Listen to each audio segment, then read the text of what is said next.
कोई नया काम का चालू कर रहे हो आप, कोई व्यापार के लिए जा रहे हो, नौकरी नहीं लग रही हो, सर्विस नहीं लग रही हो आपकी, आपने बहुत एग्जाम दे ली, बहुत परीक्षा के लिए आपने तैयारी कर ली है, बहुत प्रयास कर लिए, बहुत प्रयास, अथक प्रयास आपने कर लिए, भगवान प्रदोष का अगर दिन हो और प्रदोष काल का समय हो और एग्जाम प्रदोष के बाद हो, या आपको तारीख मालूम पड़ जाए, उसके पहले अगर 15 दिन 20 दिन पहले भी प्रदोष पड़ रही हो, तो बेलपत्री समभागी बना।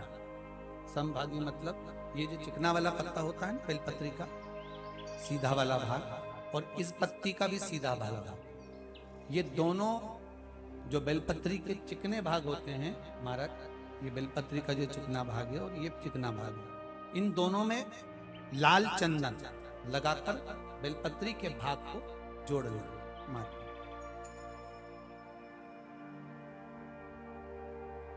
इस भाग को अपने हस्त कमल में रखकर, उल्टा हाथ उस पर रखकर भगवान देवाधिदेव महादेव के 12 ज्योतिर्लिंग का स्मरण करना।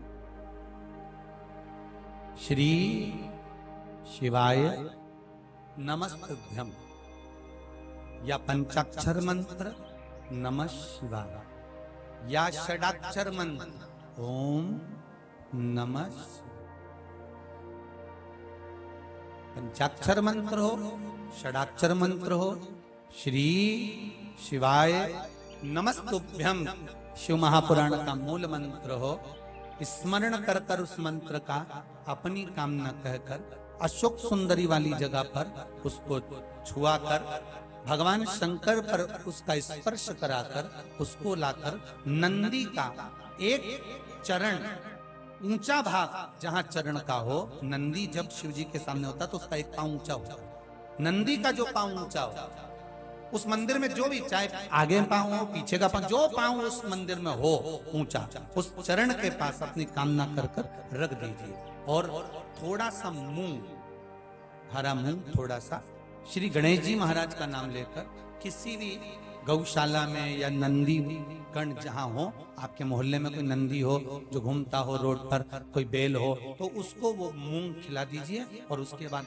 थोड़ा सा हथेली लेकर थोड़ा सा खिलाकर आप अपने एग्जाम पर, या कोई व्यापार चालू कर रहे हो, या नौकरी करना चाह रहे हो, सर्विस करना, आप उसके लिए चले जाओ, उसमें सफलता मिलेगी। पर करना किसको पड़ेगा? जो व्यापार करने जा रहा है, जो नौकरी करने जा रहा है, जो सर्विस करने जा रहा है, जो अप्लाई करने जा रहा है, जो अप्लाई के लिए आगे बढ़ने जा रहा है, कोई कंपटीशन एग्जाम में बैठने जा रहा है, करना उसको।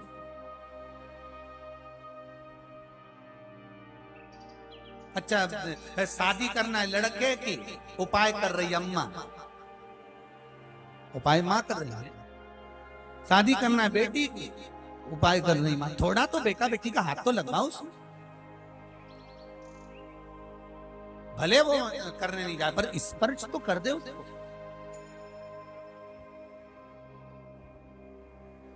फिर कल वाली बात आ गई, तुम समोसा खाओगे तो तुम्हारे पेट में जाएगा, वो खाएगा उसके पेट में जाएगा। तुम भजन करोगे तुम्हें मिलेगा, वो करेगा उसको। दान तुम करोगे तुम्हारे खाते में जाएगा, वो करेगा उसके खाते में।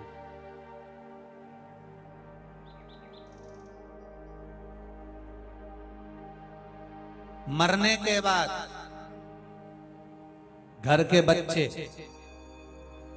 दान देते हैं, मरने के बाद तो पिता के लिए दिया गया, पत्नी के लिए दिया गया, पति के लिए दिया गया, तो वो अपने दादा परदादा के लिए दिया गया, कुटुंब कबीले के लिए दिया गया।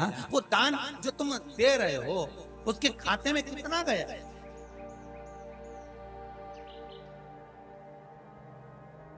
कितना प्राप्त हुआ?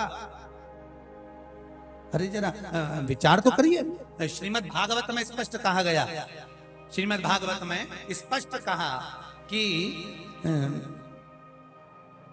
वो धुंधकारी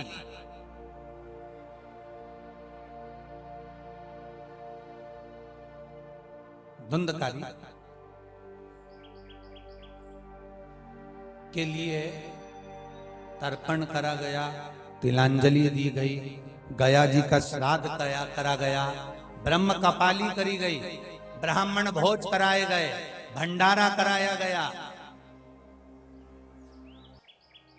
गोकर्ण ने अपने भाई के लिए कितना कितना प्रयास किया।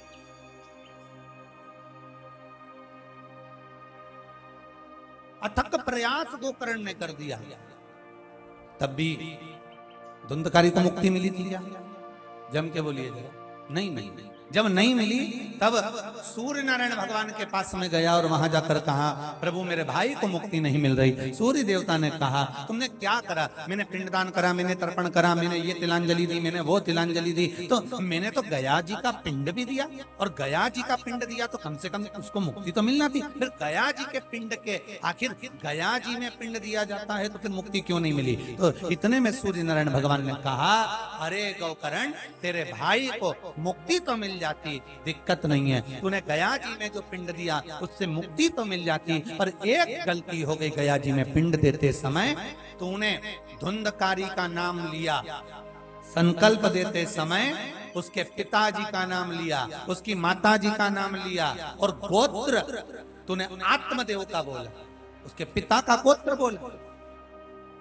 पर धुंधकारी आत्मदेव की औलाद थी क्या? धुंधकारी आत्मदेव का पुत्र था क्या? नहीं।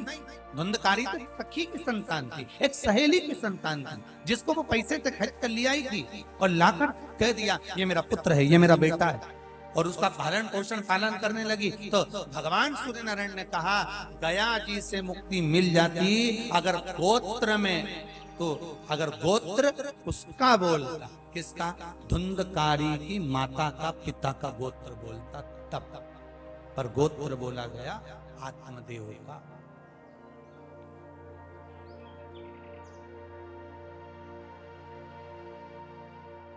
फिर भागवत सुनाई, श्रीमद् भागवत में वर्णन, एक जरा सी त्रुटि थी, जरा सी,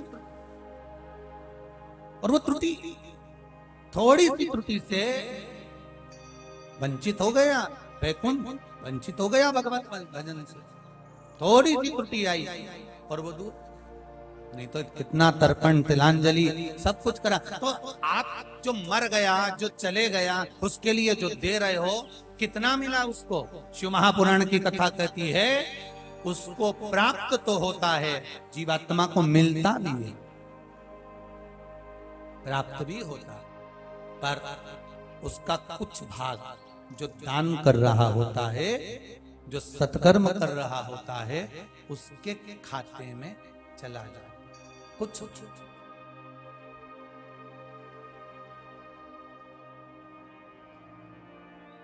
उसके खाते में गया जरूर है, पर जिसने दान किया उसके खाते में गया। तो वो जो जीवात्मा गई है, जो चले गया, जो मर गया, उसके खाते में क्या था?